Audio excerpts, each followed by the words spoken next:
Hello, everybody. Welcome to the Indie Designer Q&A.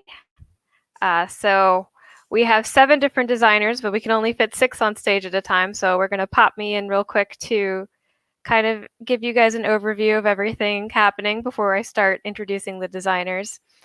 So we're going to start with each designer introducing themselves, telling you a bit about their brand, a bit about themselves, and then we're going to open it up to questions from you guys. So you can post those questions in the Twitch chat. Will be the easiest. We'll see those directly. If you post them in the Discord, we'll get them filtered to us. And we're extremely excited because we have so many great brands here today. Let me read off the list so I don't leave anybody out.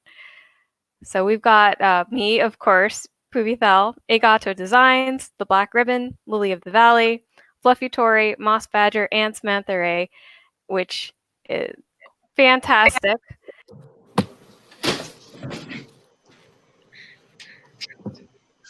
So I guess brief introduction. I think in my screen I'm first at least. Hi everyone, I'm Paulina A.Gato. I go by Lena. I run A.Gato Designs. My shop is generally JFashion inspired. I do a bunch of different things. Nice to be here. Hi, I'm Haley from The Black Ribbon. I do all sorts of JFashion, but primarily focus on EGL and Lolita. Yeah, good to be here. Excited to be here. I'm Samantha Rei. I've been designing for 20 years, 13 of it under Blasphemina's Closet and the rest of it under my own name. And I do luxury and high-end goth stuff and special occasion. Hi, I'm Joelle from Fluffy Tori. I'm from Switzerland, and actually the brand is mostly Lolita fashion and cute accessories and the sweet kawaii stuff. And we have a designer that is in Germany, actually.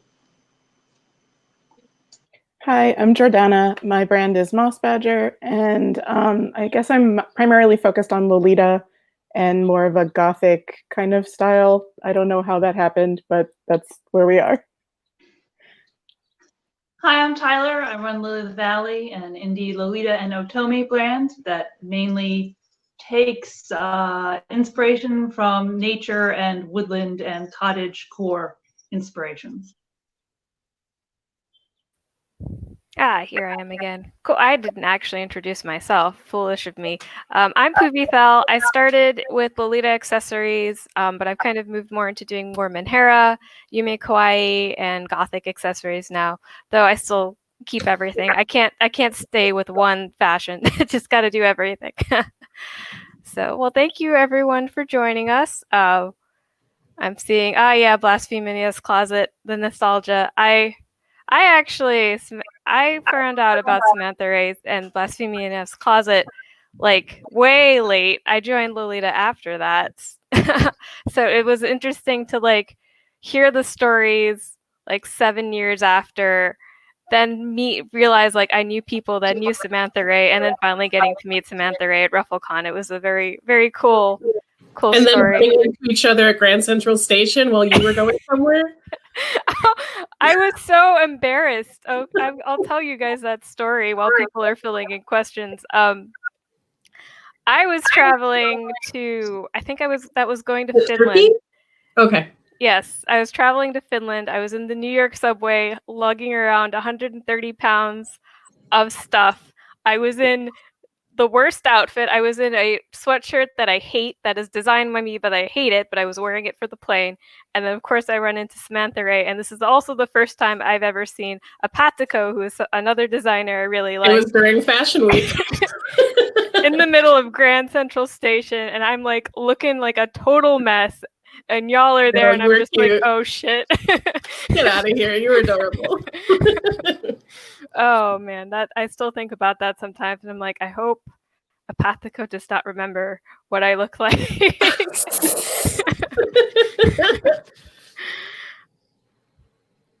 All right, so yeah, you guys can start asking questions at any time. I'm going to start y'all off with one, and I'm going to let you guys answer clockwise, and then I'll answer last before starting the next question.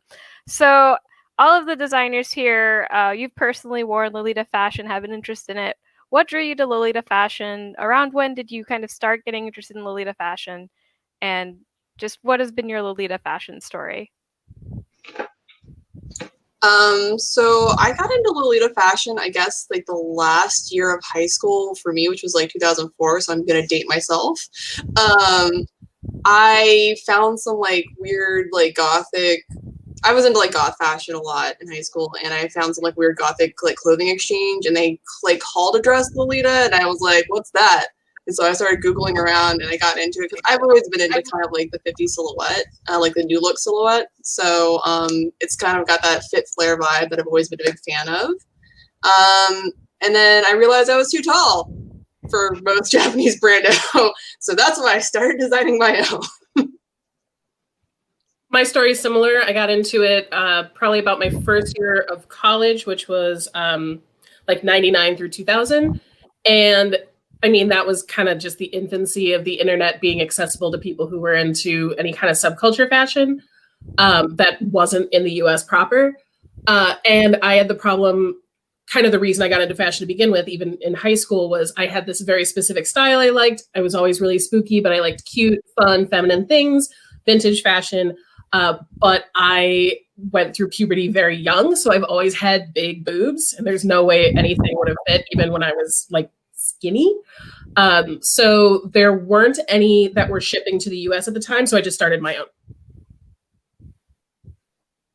I got into it because, well, I saw the Gothic and Lolita Bible because I used to buy Japanese fashion magazines, but more like more casual fashion, nothing as out there as Lolita. And then the reason I started wearing it is because I collect Blythe dolls, and I have a friend who was a finalist in a contest in Japan, for the judges of which were Novala and Kumiko Uehara from Baby. I had no idea who they were, but and they were wearing Vivienne Westwood rocking horseshoes, and I was really into Vivienne Westwood. So I was like, well, I bought some bad knockoff rocking horseshoes on eBay, and then I needed something to wear it with, so I guess I'll start wearing Lolita. And similarly, I started making my own because I couldn't find anything that fit, and also I wanted to make my own prints and put like the weird ideas I had on fabric and then make dresses out of them. So that's how I started.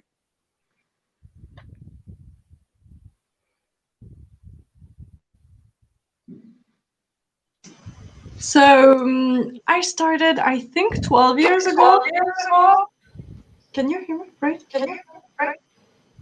Someone's got an echo. It sounds like Okay. Is it better? Mm-hmm. Sorry. I started 12 years ago, and it was when I bought the first dress in Japan. Okay, it's not working. And the first picture I could find of it, of me wearing Lolita fashion, was 12 years ago, and I bought my first dress in Japan, but I was interested in that a while before, and then maybe like 4 years ago, I actually started my brand because I wanted a new coat, and one thing led to another. I wanted to make a new coat for me, and then magically I created my brand out of wanted to have a coat. So that's it. I started wearing Lolita fashion, I think, in 2003. I got into it from being interested in Japanese manga, and then I got into Japanese digital paper dolls called Kiss dolls or Kissike dolls. And a friend of mine who was an artist as well in those started getting into fruits fashion. And then I got into Lolita through that. And I no brand shipped, and I was poor, and so I just made my own stuff.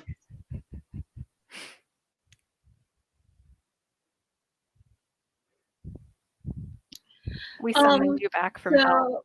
I think I first discovered Lolita fashion in the mid 2000s, 2005, 2006. I found a book at a Borders, which, if anybody remembers that bookstore, they're now gone, but it was called Gothic and Lolita, that was like a bunch of street snaps. And then I was one of those kids who just sat in the manga aisle and read manga for hours on end. And so all of the people who worked there knew me, and they're like, oh, do you know of this comic book store and they had Gothic and Lolita Bibles. And that was like my first introduction to it. I didn't start really wearing Lolita fashion until 2012. My brand's much older than that. I think I started my shop in 2008, and I started sewing fashion stuff like 7 years ago, but I've also been sewing clothes my whole life. But that's kind of like how I got into it. Wow, you guys are making me feel like a baby because I didn't start Lolita fashion until like 2011, and very poorly. I kind of, so me and my friends in high school were Hot Topic trash, and I say that with no shame because I kind of devolved back into Hot Topic trash again.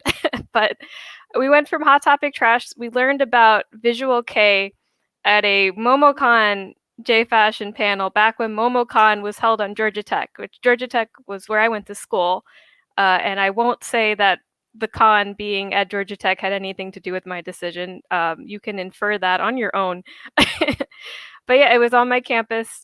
One of the Atlanta Lolitas hosted a JFashion event. We saw Visual K and we're like, oh, hey, that's kind of like what we're doing.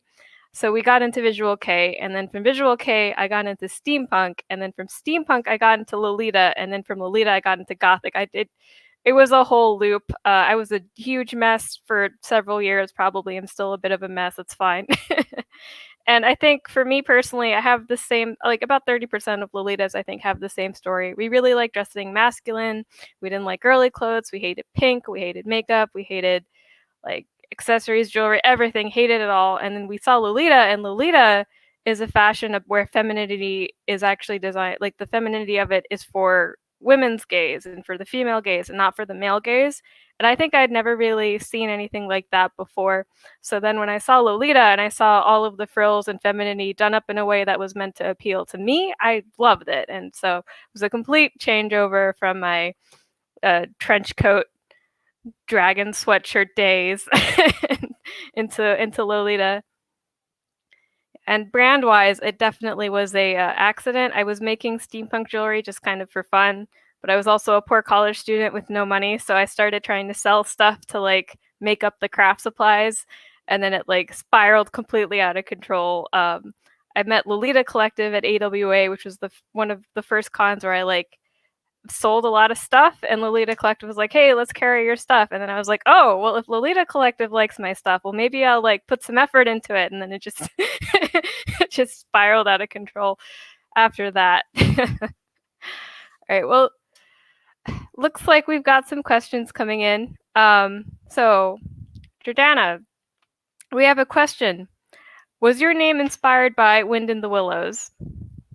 Yes, it was. I love that people get that reference. It's kind of Wind in the Willows, The Badger and Wind in the Willows, which is my favorite book, and I have large parts of it memorized. Also the Hufflepuff Badger, and also the Redwall Badgers. So like little British talking animals, basically.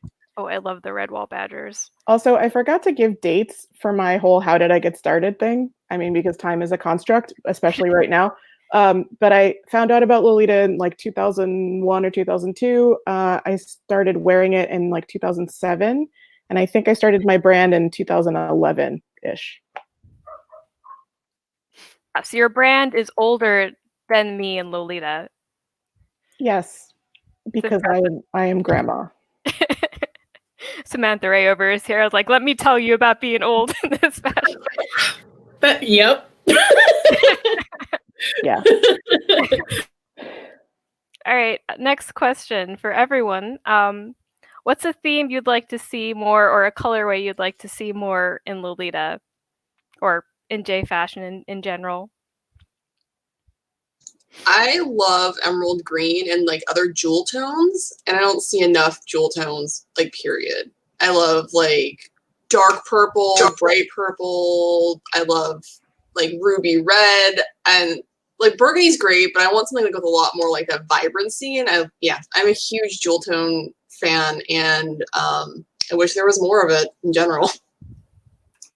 I was gonna say green too. Green's my favorite color, and it's kind of always been like my unofficial label color, even with my old label. I love green so much, and that's probably why I'm a Slytherin. I was gonna say green, and I would say gray, but I feel like that's actually happening. So I'm gonna be like the arbitrary, not arbitrary, contrary person and just say orange because no one is going to say that. I actually don't even like orange. I just feel bad for it sometimes because it's like the color no one uses except sometimes at Halloween. I feel like there's not things that I would love that is not yet there because I love pink and sweet and everything, and basically everybody has done everything already. What I wish would be tones that are more uniforms. Like in any color, you can find so many different tones, and it's impossible to match with all the accessories. So I don't know. This is a stupid answer. Sorry. Because brands aren't making color books and color guides for themselves and saving their swatches. Wag finger. Well, for me, I guess there's not like I when I wear Lolita, I'm like 100% darkness. I do wish more brands would kind of do the Moitié thing where they have that visual, okay, black, but then there's like a neon color next to it. I love that. That's great. More of that. As far as print themes, I would like to see a lot of like I would like to see some dog prints for one. There's not a lot of dog prints. Me and A.Gato Designs are working on one, but we'll talk about that later. Because I have a dog, and purely selfish, I would like everyone to see how great dogs are. As far as other themes, I think Taobao, like the Taobao and Chinese brands have kind of exploded. So it's almost like anything you want, you can kind of get now, which is nice. You just have to like hunt for it. But I also like, I'm that indie gothic indie brand snob over here. So if you like talk to me about AP releases and I'm like, oh, I only buy dresses when there's only 12 of them made. So probably not a good person to ask about this. I actually really want, like, this is kind of a cop-out answer, but I want more rainbow things. Like, I got this thing I'm making because I can't find enough, like, Lolita-esque rainbow things. I know Haley is, the Black Ribbon is planning a nonsense, and I am so hyped for this nonsense. Because we need more rainbow stuff, we need more pride stuff. Specifically, I think it would be really interesting to see, like, those color tones incorporated into, like, Japanese fashion and like Lolita specifically. I think that would be really cool. On that note, while we're getting Tyler back on, speaking of that, that reminded me, like, so Menhera, one of Menhera's OG themes was a lot of LGBT prints because of how LGBT is discriminated against in Japan. It would be really neat to see like a Menhera Lolita print that actually incorporated those OG themes of LGBT within something. I don't know if we'd ever see that, but that would be neat. Everyone should bother Belladonna into they have a really cute rainbow dress release that they get harassed about sometimes. Everyone harass them more, so they make more of that. It's you. I own all of them. Every sample that they've made. Hi, I'm the crazy person who's the reason nobody else has them. Like, it's your fault then, I see. It's my fault. Well, I'll ask another targeted question real quick, and then we'll come back to Tyler.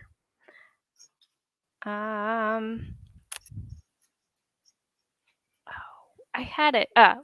Tyler, what is your favorite name? Oh, it's a Tyler question. What am I doing?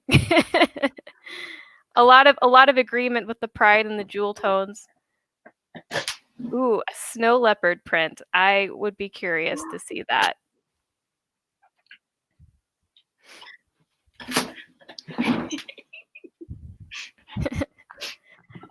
Oh, yay! Hi again. So I'm going to be unoriginal and say green. I'm going to go with forest green though, like a sort of not too dark forest green, but that's one of my preferred shades. In terms of motifs, it's hard to say because if I want a motif, I tend to design or at least imagine I'm going to design it someday. But I'll go with things that I'm not strong on, which is drawing people. So I really love the fairy tale, the 12 Dancing Ladies. I'd love to see a print of that. I attempted a print of that and it did not work. Also, Art Nouveau, pre-Raphaelite inspired prints I would love. And I love the sort of art trope of the femme fatale, like Cersei and things like that. I would love to see that in print. Well, that would be good. Yes. Oh, Tyler, a question for you specifically. What is your favorite native plant? Native plant. My favorite native plant. That's hard. I love plants. I love plants. I think violets are native. I love them, and they're so pretty, and they come out early, and they smell good, and you can make things with them. Like you can cook with them. I love ferns. I love like weird flowers, like Jack in the Pulpit or May apples. They're poisonous and they're weird. I guess that's what I'd say. I don't really have an answer to that. Yeah, I guess that's why they asked you. They're like, oh, Yeah, trip you up. Pick Really? one plant. I can't. I can never pick one. Oh. All right, so another question. What would you suggest other enthusiasts in Lolita do if they wanted to pursue like an online routine, like being in Lolita online or on YouTube, etc.? I will note we can do a short answer for this one because right after this panel, Fluffy Tori will be doing a whole panel on this specifically. But for some short answers that might not necessarily be covered in that panel, what do you guys think?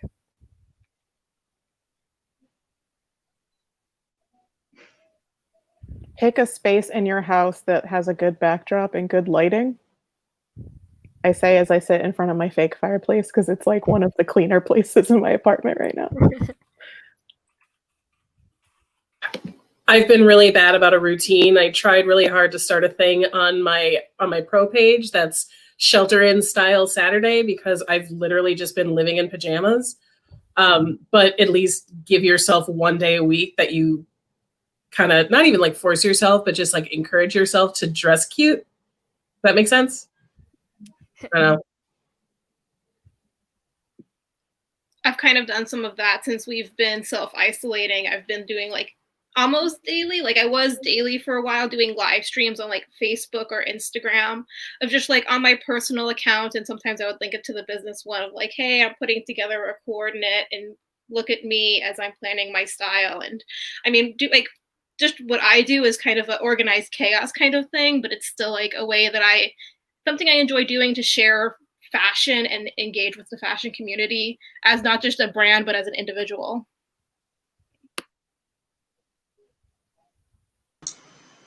Yeah, I would say stay after that for the whole 1 hour and a half, or where I tell you maybe how you can do YouTube. But like somebody else said, online you would see me always in YouTube or Instagram, all well dressed like that. But I work from home, so I spend my whole week in pajamas, like sweatpants and t-shirts usually. No, so I can still meet the delivery guy and be decent.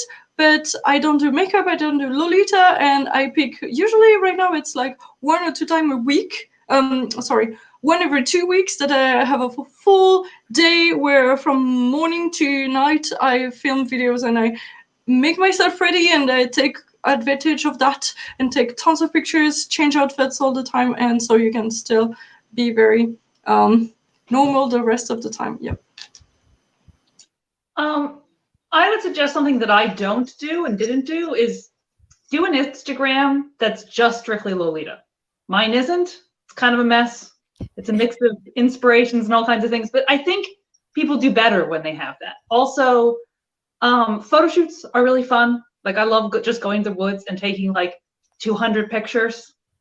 And then you can have more content to sort of throw into Instagram or whatever you're using. Like, you know, wait a couple months and then like throw up another picture from that photo shoot. I find that very useful because I don't have time because I'm running my own brand and doing other stuff, chasing after children, my friends' children or whatever, to take pictures constantly, to take outfit pictures. So interesting settings is a good thing. I'm going to suggest that if getting dressed yourself is really hard, doing a lot of flat lay is a lot of fun. And also just taking like pictures of like elements. I like to do a lot of Instagram. Like I love Instagram and I love scrolling through people's Instagrams. Just taking pictures of people, like of prints and details, is also really fun. There's a lot of ways to explore the fashion that aren't necessarily like whole coordinates. So feel free to get into that. And then also like reach out to your local community online. I know there's been a ton of like Zoom meetings or whatever. I'm obviously organizing Ursa Major for next weekend. There's a lot you can do from home to interact with the broader community that isn't just like Ruffle Chat or any of those things. Like there's stuff you can still do, and I think it's interesting to see like how the different local communities are pulling through this all together, and I think it's nice. Yeah.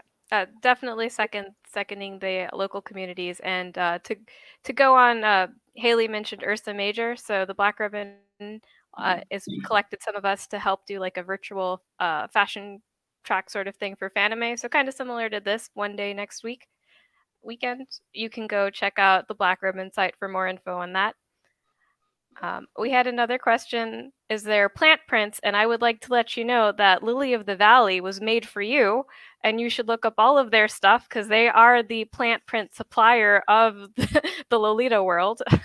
I will say there are other plant prints. Like I own Mossbadger's I can't say it. I think it's Chiropteran, but that's just my guess. Well, if it's how you say it, it's the correct saying now. So this is a beautiful print with beautiful flowers and bats, and it's a plant print, but it's gothic, so I love that. And I know Sweet Mildred does some of does some of those natural looks too. But yeah, I think Lily of the Valley, go look up all of Tyler's stuff right now. You will love it. if Tyler, you want to talk on that, you're welcome to. Oh, yeah. I mean, I went over the history of my brand for my panel later, and the amount of prints I've done the past year are small, but I have lots of plants. So definitely the mushrooms is a type of plant, or at least plant-like. And then I also have the herb print coming out soon, and I have plans for perhaps a root vegetable print, which sounds bizarre, but I'm really excited. Ooh, a root one. Yeah, Ooh. like carrots and turnips and radishes and rabbits. I love this. This is, I'm already excited. Whoops. I'm like, okay, so there are several questions together that are kind of on running a brand. So I'm going to summarize all of your questions into one big question. And I suspect the answer for this might take a little while. So you might want to hold off on posting questions just for a minute so I don't miss them in the scroll. But so all of us, we have a lot of ways we produce similarly and a lot of ways we produce differently. So if you'd like to talk about your general start to like very high level general start to finish, I know Lily of the Valley is doing a panel, I believe later today. That is 5:15. Yes, 5:15. Lily of the Valley will be doing a panel that goes in a very in-depth from sketch to print and shows you like every little bit of it. So that's a good detailed one. And someone also asked so while we're talking about how our process is, what's your least favorite part of production? I'm going to add what's your favorite part of production just because I think it's interesting. And there was a question about finding manufacturers for producing your own stuff, which can get kind of nuanced. So if you have an answer for that question, you can answer it. But for me, my design process is kind of, I come up with an idea and I carry like notebooks with me. For example, there's like 2 on my desk right now. I have these notebooks with me. I have one at work. I try to keep one in my purse. And if I have an idea, I'll kind of sketch it down real loosely, real quickly. I'll show you something like here, you can see this is like a really quick sketch I did forever ago of a pin that I currently have in production. So very light. Anyone else looking at it is like, what is that? That looks like crap. But I know what it is. Then I kind of, in my head, I go, okay, I want to make that. And I go, what product is it going to be? And then I think, okay, when do I want it to release? So if I want to do something that releases in Halloween, I need to start doing it like basically in January. I need to like kind of start planning it out and plotting when I need to have it done, because if I want it to release on Halloween, I have to have a month ideally of promotion beforehand, which means I have to have the photo shoot ready 6 weeks before the release date, which means all of the products have to physically be in my house.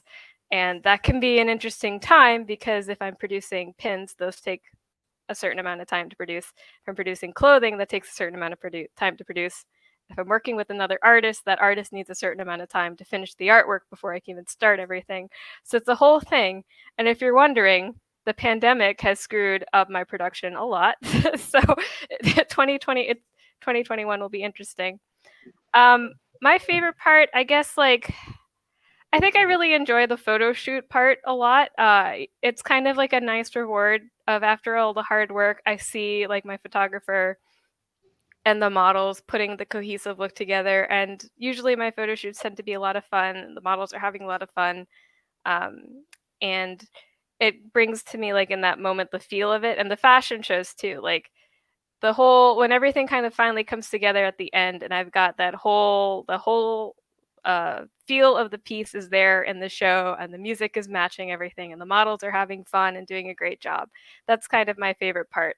And you might say that's like a small bit to be your favorite out of the months of work, and it's yes, we're all crazy. I don't know. How do I start a brand? Don't run away. I'm kidding. All right, I'll let other people answer now.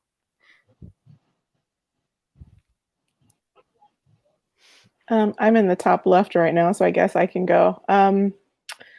So let's see. My process is kind of arbitrary, and certain aspects of it I could be a little bit more formal about than I am. I don't really draw very much, so I don't make sketches. I kind of come up with an idea, and then I have it in my head pretty much. Like I can see how I want it to look, and then hopefully it looks like that image in my head when it's done. And a lot of my design process is based on I want this thing and it doesn't exist, or I can't get it, or it's not in my size, or why didn't anyone ever do this thing? Or wouldn't it be funny if I did this thing? So, for example, a print that I'm kind of working on it's in my head. I haven't actually gotten that far in the process yet. Was what if I made a tartan? Because I don't really make prints. A lot of my prints are very illustrative and have, pictures, and tartan is usually a woven, not a print. But what if I made a print tartan? How could I make that more my style? And the idea I had was, what if I put stag beetles on it because Animal Crossing?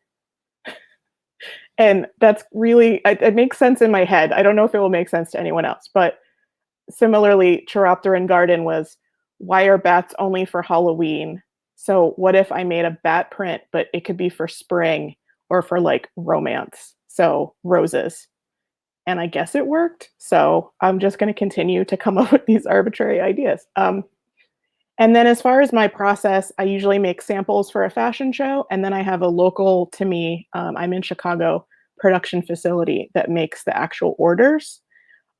Because the part that I hate the most is actually making like the sewing. Like I don't actually like sewing. If I could just fast forward through that, it would be great. Mostly because my standards, I feel, are higher than my ability. Like I'm a perfectionist, but I'm not perfect. So somebody else is maybe better at it than I am. I should pay them to do it instead. My favorite part is kind of similar to Puvi, like right at the end of the fashion show when the models are coming back off stage and everybody's like, yay, we did it. And also when people post stuff on Instagram and tag me in it, that is my other favorite part. Like that just like makes me very happy. I think I covered all of the parts. I feel like I keep answering half of the question, but I think I got it all.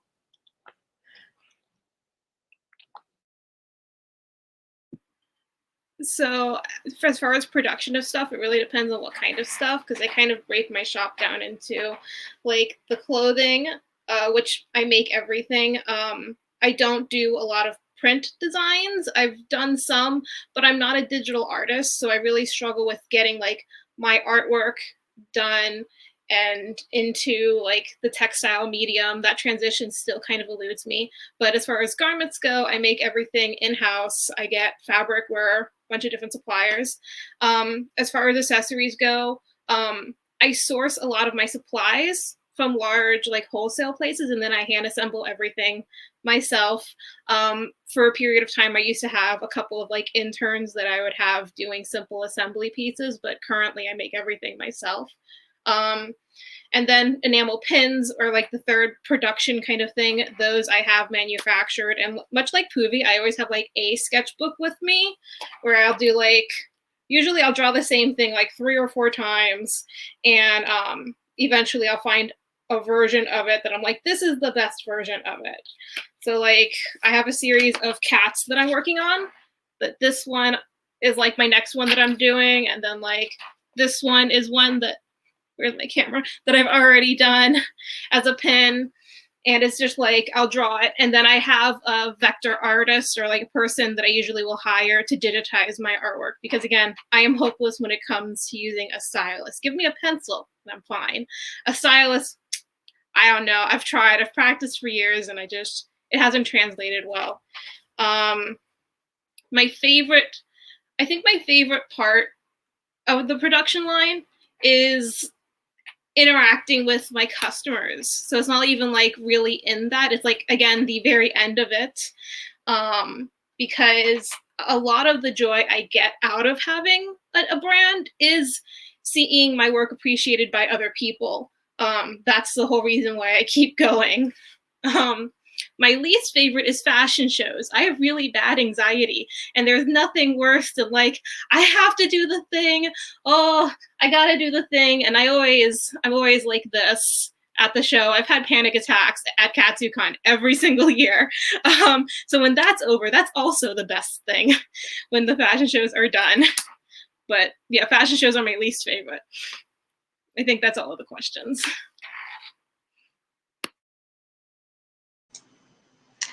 So my process, I'm mostly the business person. I had another brand before I started Lolita, so I'm used to talking with manufacturers and making the whole process and managing a brand. But I'm not an artist, and I have learned how to sew as a child, like everybody does in my country, but I would not be able to sew a whole dress. So the process is I come up with an idea, and then I talk to the designer, and she comes up with the design, and then we refine it together, and then it goes to production. We do a lot of pins, like some others said, and we also do dresses. Dresses at the moment is really what is difficult, because we don't have anyone in-house able to do the sample, and this is the big bottleneck, that if I send the designs to somebody who will interpret it badly, it's very hard. And also labor is so expensive in Switzerland that you cannot find people willing to spend a lot of time working on a dress and then still sell it for a reasonable price. So this has been my worst nightmare as a brand, to work with having the sample. But when we have the sample, we can manufacture it quite easily, and then it's all good. And everybody before me, I heard that their best part is also amazing. So I think that I really actually love when people tag me on Instagram also with my dresses or pins or whatever. That makes me so happy, especially the dresses, because it's a different investment to buy a dress than just a pin.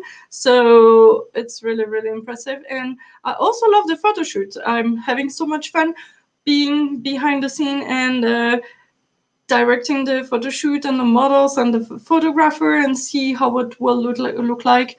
I really love that. So I think I also covered everything. I'm not going to go too much into detail with this because I have a panel on it later, but my favorite part of the design process, I would say, I mean, I like doing the art. I like doing the watercolors. I love it when the fabric comes and it's correct, which is the difference. I mean, if it comes and it's incorrect, which I've been struggling with, it's just so stressful. So when the fabric comes and it's correct, I'm just elated.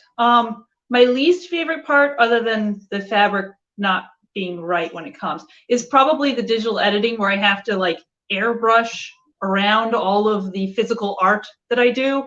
It takes forever, and my computer is ancient. So in terms of working with physical art and then making into a fabric print, that's what I'm going to be talking about in my panel. So feel free to watch. Thank you. So I also am not a print designer. And actually one of my favorite things is I have fabric reps come to see me in person sometimes. It makes you feel like a real designer, like a grown-up. And I love going through the swatch books. So for me, the print really inspires my design a lot of the time. So I have to say I just absolutely love flipping through fabrics and be like, ooh, that one, ooh, that one, ooh, that one. And sometimes I get a little fabric happy. I have several bolts that I haven't even touched because that's my problem. And as for things that I absolutely hate, I hate when I have to do production patterns, which are very different than just your patterns that you're making for yourself. I hate having to do all the production patterning work instead of farming it out. Usually I hire somebody to do it, but sometimes it's not worth it because it's only like one garment and one little thing. So doing all the grading, putting it all on tag, all that stuff, that's so tedious because it's the same pattern over and over again. That's probably my least favorite thing, overall. I do use small manufacturers. I do make stuff in-house. I kind of do a little bit of everything. I don't want to get too into my process because it's so long. You're welcome to like ask questions on my Facebook at some point, but yeah, it's a long process. I do a lot of the patterning myself. I also really love draping. That's a really that's probably another one of my favorite parts, is getting in there, playing with the fabric on the dress form, finding what I think is going to work, making new things that fit well. That's another thing I really, really love. But yeah, my process is long. There's patterning. I do a lot of actual production with a factory, so that whole process, getting a marker made, it's long. It's very involved. It's very tedious, and I don't want to get too into it because I'll be here all day hogging the mic, and I don't need to do that. But it's a lot.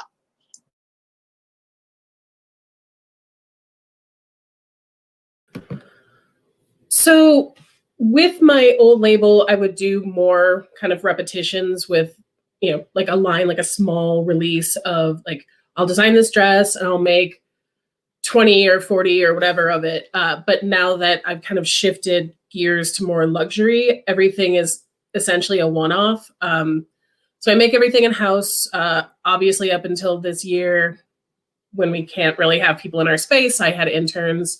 I've had a lot of really great interns from the local colleges. And it's been a little bit tough.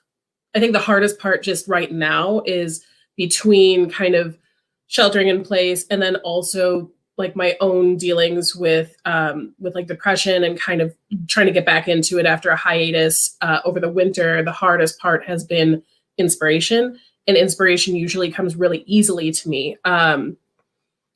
It'll be, a book or a movie. It's almost always a song. Like a song will inspire me, and then I just end up, my process is I hear a song, I get inspired, and then I just listen to it on repeat while I sketch and take all kinds of like really messed up notes. It's very kind of like weird stream of consciousness thing. But it's been, I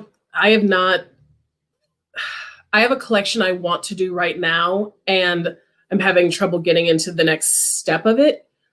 And usually that can be fixed by seeing clients and meeting with people. And since I can't do that, because I deal with clients one-on-one, like people travel to come see me and they can't do that. I had a bride come up from Chicago a couple times for fittings. And I mean, I can't do that. So I'm really just like sitting, which has been tough. The best part is also kind of the part I'm missing the most, which is how people feel when they put something on and it fits them in a way that they've never had a garment fit them before. I love seeing the person realize their own beauty.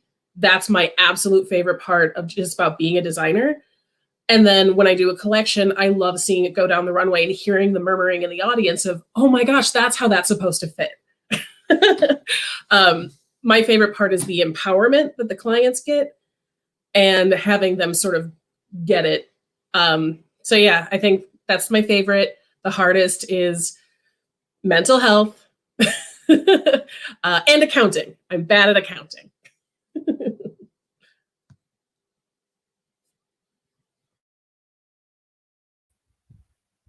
Oh man, amen to the accounting. I like. I like how all of the face palms. Oh, I still haven't. Oh shit, I need to do my taxes. Jesus. Don't look at me like that, Paulina. Oops. I guess a couple of things for some beginners. I thought that there was a couple of words thrown out there some beginners might know. So like grading, for example, is the process of modifying your pattern for different sizes. Contrary to popular belief in what fast fashion likes to do, you cannot simply add inches to a garment to make it a bigger size or subtract them to make it a smaller size. The body shape is actually different, so you need to be very careful when you're grading for this. So you'll see like a lot of brands may not offer plus size or offer plus size that's not size, like it doesn't fit well. This is why they're grading it in a simple method that doesn't work. So this is something Paulina taught me back in the day about how you can listen to Paulina talk about that at some time about like where you actually have to add your she's like no, where you actually how you actually have to size that is very different. So that's what they mean by grading. And because this grading process can, when you're working with production, like you have to be very specific because these people are going to want to just do it the easy way. It's a whole process. And same thing for like I think most about half of the people here do production. So producing a pattern for making a dress, one seamstress doing it at home is very different than a pattern for production because that patterning is kind of in a special format because it has to do like with how they cut out all of the fabrics at once. Haley can tell you more, but this is stuff Haley taught me, so I'm just really talking everyone else's words for them. But Haley also mentioned draping, and draping is a way of pattern, like starting your base pattern of a dress by actually having a mannequin taking your fabric or your sample fabric and pinning it to the dress form and kind of shaping out how you want the dress to look. This is a recommended method for people who are kind of starting to learn how to design their own clothing and patterns because you've got the it's hard to take a 2D image or take a 3D image and turn it into the 2D image and the shapes you actually want. So draping on a dress form is a great way to like start with the 3D, and then after you've pinned it and you see what it looks like, you can take it down from there and go back to 2D. So often in like dress design, a designer's first step will be that designer themselves, even for production, will do a drape of their own to get the pattern right. Now, I am terrible at all of these things, so I don't do any of these things, and I harass people like Paulina to do these things for me.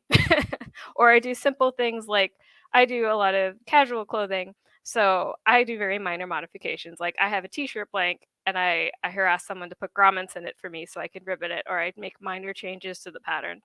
So I won't necessarily be going into all of this.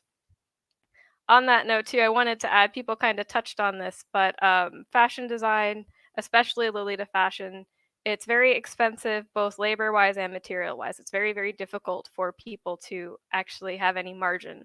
So most people are operating at very low margins. Myself personally, none of my Lolita dresses like make any money. I kind of just do them for fun as like other things that make money. I take that money and I put them into Lolita dresses. So all of these people who have managed to actually find a method that works for producing those high quality,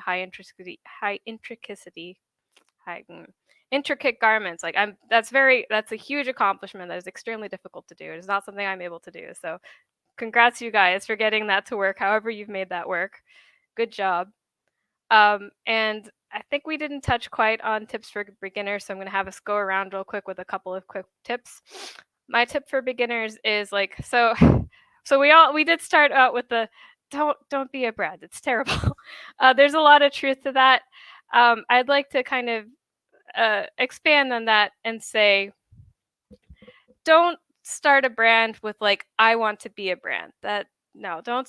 If you have that mindset, it's never going to be enjoyable for you because it's a lot of work, it's a lot of pain, and people will like, there will always be someone unhappy who's going to like shit talk you somewhere. It always happens, and you have to find like a deeper purpose in it for yourself to find that enjoyment and happiness, because it's not worth it monetarily. It's not worth it in a fame sense. It's only gonna, there are moments like I love seeing, like people mentioned, I love seeing people tag my Instagram. It does make me genuinely happy to, like, when I'm feeling sad, I'll go through and see my tag post. So like, yes, there are a lot of good parts, but it's not going to be worth it unless it's like worth it to you just to do it. So I say always, like, start, like, what you want to make. Document what you want to make. It doesn't have to be perfect. It doesn't have to be good. Get into a habit of like continually making stuff, even if it's just for you, even if it's just like practice and you make it and throw it away. And you don't have to start out a gate perfect. You don't have to start out with the perfect brand name, brand logo, anything. And don't start out with like the idea of I'm going to turn this into a big, huge brand. Just start out with like, what do I find fulfilling about making these things? And how do I get myself to continually make those things? And as it goes on step by step, you can get more and more into nitty gritty of brands, but just starting out, you really just want to focus on that. All right. I'll open it up to everybody else.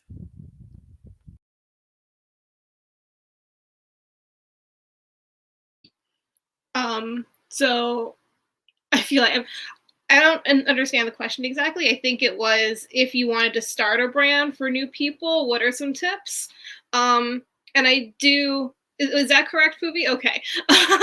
I agree with Puvi 100%. Like, do what you're passionate about, and like, whatever inspires you. So like this collection right here is actually a all white, very gothic collection. And then this one right over here is 100% pastel, because I felt like making harnesses and very gothic silhouettes at the beginning of this year. And then for the summer, I felt like we're going to go with very pastel.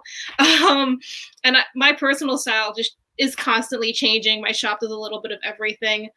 That, or if you're not familiar with sewing yourself, it definitely helps to like practice sewing stuff yourself, even if it looks kind of rubbishy. Just having a base understanding of how it works is very important, I think, when it comes to like making garments. Especially if you like want to learn how more, you can also go to a thrift store, take stuff apart, see how it's put together. There's a lot of things you can do to like up your sewing level, and that's my tip. Learn to sew.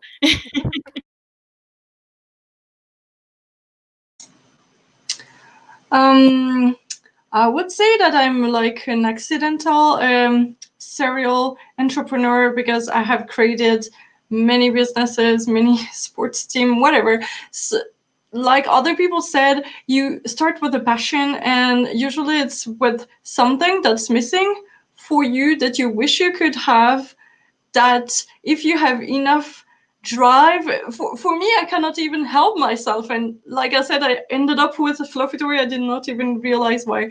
So it's say, follow your passion and create something that you need yourself, because then at least if it's hard to start, at least you will have it for you. I started my own brand because I wanted a coat. It took 4 years until I had my coat from my brand. So now I'm good. But a tip that I will give also is, don't believe that you have to do everything yourself. You could do fashion, like the design yourself if you're an artist, and you can also maybe know how to sew. But do you have to do your marketing all yourself? Do you have to do your accounting all yourself? So I don't know. You can. It helped me, but the time I grew my brands by noticing the things that I could actually do myself, because I had to learn it, but I could pay somebody to do it better than I do. And because I will be doing it faster and better, you will end up saving more time for doing what you are good at. And so then you can delegate the task that you're maybe not the best at to people who can do it better, so you can focus on what you're good at. Maybe that's my tip. I would suggest, if you're someone who wants to sew things, or if your interest is more garments, is learn how to sew. I agree with Paulina very much. Learn how to sew. Focus on making things for yourself first. Make things really well. Put together interesting outfits. Post them on Closet of Frills or on Instagram, or both. get up interest about yourself, because then people are like, oh, they made this themselves. Oh, it's very nice. Then start out with accessories. Find an accessory that you can do well, that people want to buy, and then offer it for sale. That way you're selling something that doesn't cost that much money for the person to buy it from you. So if you kind of like, oh, what am I doing? This is taking longer than I thought. It's not such a big deal. And you get used to the process of making things and shipping them. If you're an artist, then I would suggest starting with like acrylic or wooden pins, tights, something that you can have printed, but it's small. It's not a garment. You don't have to worry about having someone else sew it. Maybe t-shirts. I don't know. That's my suggestion. I hope that's helpful. I'm going to come at this from a little bit of a different angle, maybe the business side. You should get an accountant if you really want to be serious about this. I have one. It helps a lot to do those things that we suck at doing that we talked about earlier. Finding out about the different types of business formations, really helpful. You can take a class. A lot of like small business associations locally have classes for you to take that are free. I've done that before as well. Every state has different sales tax laws. All that stuff is really boring, really tedious, but really, really, really necessary to running an actual business. So that's going to be my weird hot take to if you're serious about becoming a Lolita brand or like owning a business of any sort. And also understanding how it's not actually hard to get a small business loan. Well, it might be now because of the current environment in which we are now living, but typically speaking, it's actually not that hard to go into a bank and get access to a small business loan, because you need that access to capital to get started and get off the ground. If you're going to make, 100 pieces of anything, that's a couple $1,000s right off the bat. Like, not going to sugarcoat that. It's not going to be like a few $100. You need to have access to that kind of capital. And if you really, really, truly, truly want to own a brand, working in the industry for even a little bit is really helpful to get an idea of how a company's design process and production process and their calendar really works. Those are the tips that I would give you if you were being very serious and you don't want to just like start this kind of as a hobby that pays for itself. If you really, truly want to own a brand or own a business, any business, honestly, like getting experience in the business that you want to be in, getting to know the process start to finish on the back end and on the customer service side. I think that's good advice regardless of whether you want to do Lolita or any small business for yourself.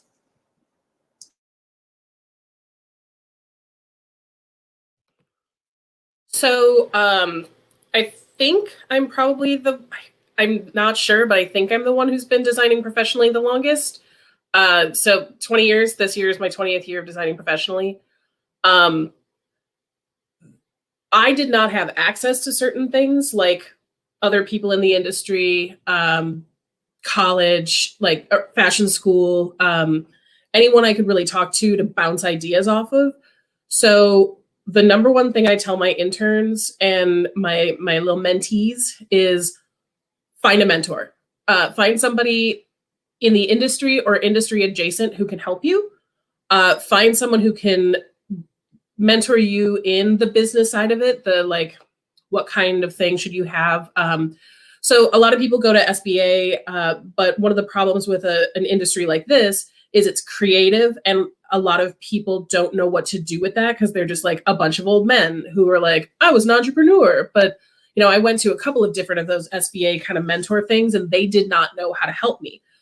What we have in the Twin Cities is a thing called Springboard for the Arts, and they have mentors that are a lot closer to what your specific business is.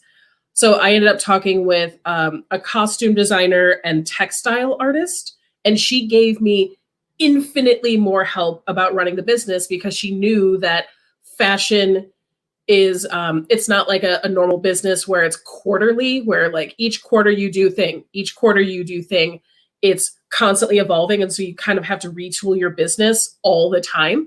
If you can find a mentor that is closer to the thing you're doing than just like an old man who made money investing in XYZ, they're going to help you. go to a school or even email a fashion school and see if you can get, like, if you're not near one, an online mentor, somebody you can ask questions to. I mean, I still have kids that worked for me while they were in college, and now they're, in their 20s and like late 20s, and they're still texting me asking questions because they know I'm accessible. And then if you yourself are like, even like an established brand, or you are done with school or whatever, pass that knowledge on, share knowledge. It's so useful to help somebody. And, coming from someone who didn't have it at all to being able to give it, it really just spreads. It helps everybody involved. And I think that's probably my best. I don't know.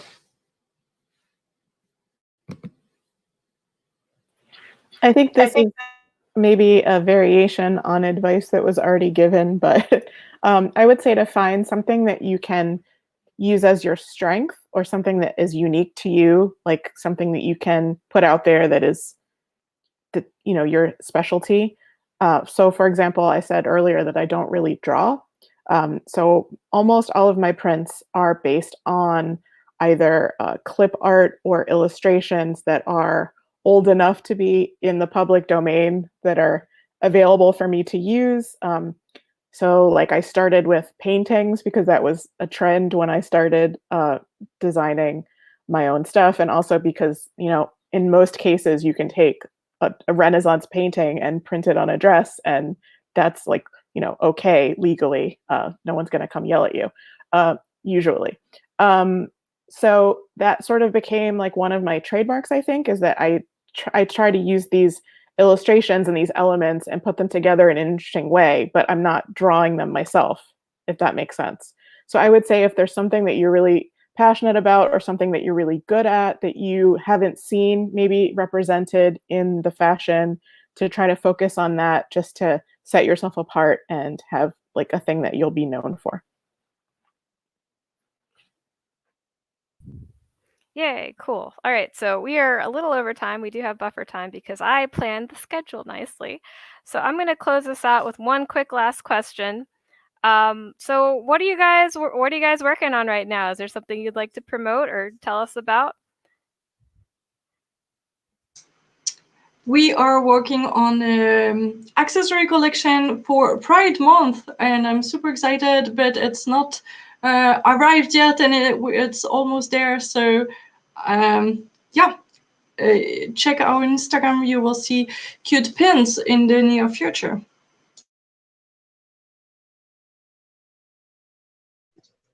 I'm working on several different things, a couple of them which were to be shown at Paradiso, which, in the future, yay. But I'm going to be involved in the Ursa Major? I was trying to remember if it was Ursa Major or Ursa Minor event this coming weekend, where I will be offering 5 mushroom skirts, either in black or a new colorway, butter yellow, because that's how you cook mushrooms, I guess. So, yay. I also am working on stuff for Ursa Major. I'm doing 2 panels for that event, and then I'm re-releasing some mermaid pinafores, just a few. I can't keep up with them. And then I'm doing a bunch of just like kind of one-offs, and then finally my factory is back in manufacturing. So I know the Swans Blushing Swan print has been teased, and we did a pre-order, but I haven't been able to actually put the stock units up. Hopefully within the next week or 2. Fingers are crossed. I'm hoping. Yeah. And then maybe I will finish the sample for the Pride thing that Paulina really wants. I have a plaid that is like a window pane that's rainbow. So it's super cute. I can't wait to show it off.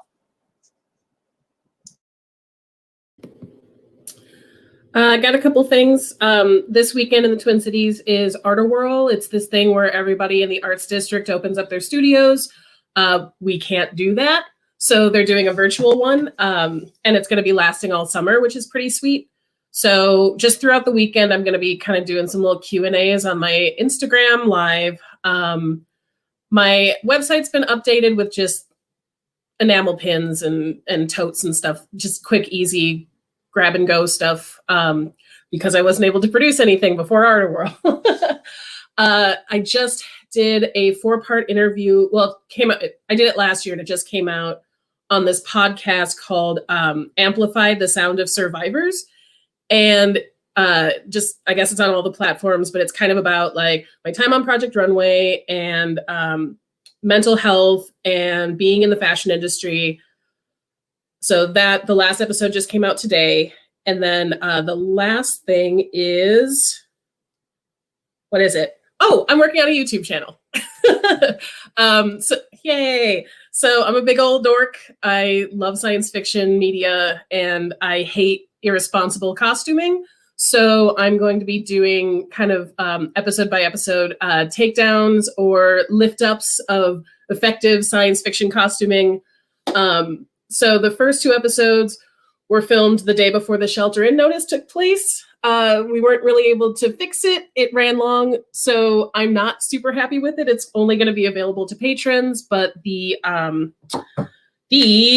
trailer is live. You can see that once the shelter-in notice is lifted. I'm going to try and get together with my videographer and crank out some more episodes. Everything is available on my pro page if you want to check it out. And I guess that's it. Oh, I was on season 16. I wasn't on All Stars. It was the last season that was on Bravo. Nope. Lifetime. So that's it. Bye. Let's see. I will be honest and say that the current situation we are all in has done a number on my productivity and mental health. So I am trying to use this time to, in addition to new things that will be coming out when Paradiso IRL happens, I am also trying to use this time to maybe work on the back catalog of Mossbadger designs that exist but never really got a real release or were never released in the full size range. So once things are going again, I will be working on that.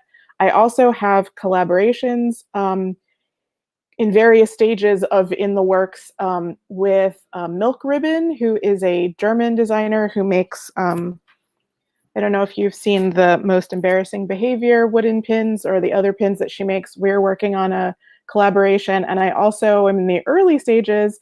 I think I can talk about this because she mentioned it at Traumerai. I'm in the early stages of a collaboration with Heinuli. So we'll see when all of that happens, but lots of irons in the fire, as they say. And yeah, Nunu, my favorite designer. If you wanted to say my favorite thing about Lolita, like at all, let alone designing Lolita, is that I'm gonna like start crying. It wouldn't be me talking if I didn't like just start crying. The fact that I have gotten to meet so many of my, like really I'm gonna start crying. So many of my idols and favorite designers, and that I have gotten to meet them is like the best part of all of this. So that's all.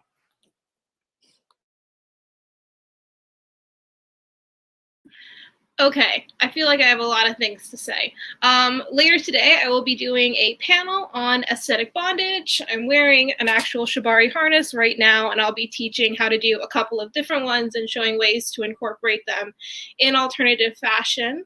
For Ursa Major, I will be releasing my Chiro Gosaku, is what it's called, my white gothic collection. And then for another week, I will have my pastel gay JSK up for pre-order. All of that stuff can be found on agatodesigns.com. And I'm also starting a YouTube channel since I am housebound like everyone else. I have decided to interact. I had six-ish fashion shows planned this year that have all been canceled. So I'm trying to do fashion show lookbook style things, and I don't know what other content yet, but that is probably going to be happening next month. The next couple of weeks, I'm working on that. I think that's everything I'm working on. I'm sure I'm forgetting stuff though. I'll be in the Discord. Oh, you're gonna make all of us cry. Yeah, I don't know what this is gonna happen. You've met me. This is like an inevitability of me speaking in any sort of public forum. Oh, it's because you're very passionate about what you do. Well, so I similarly, my production's all screwed up. Me and Hey Newly also did a collab, and the part 1 is done in a box with the shipping label in India. set to ship the day the lockdown started, and the Indian lockdown is extremely strict. Like, people were not allowed out on the roads at all. There's no shipping coming in or out of India, period. With the T.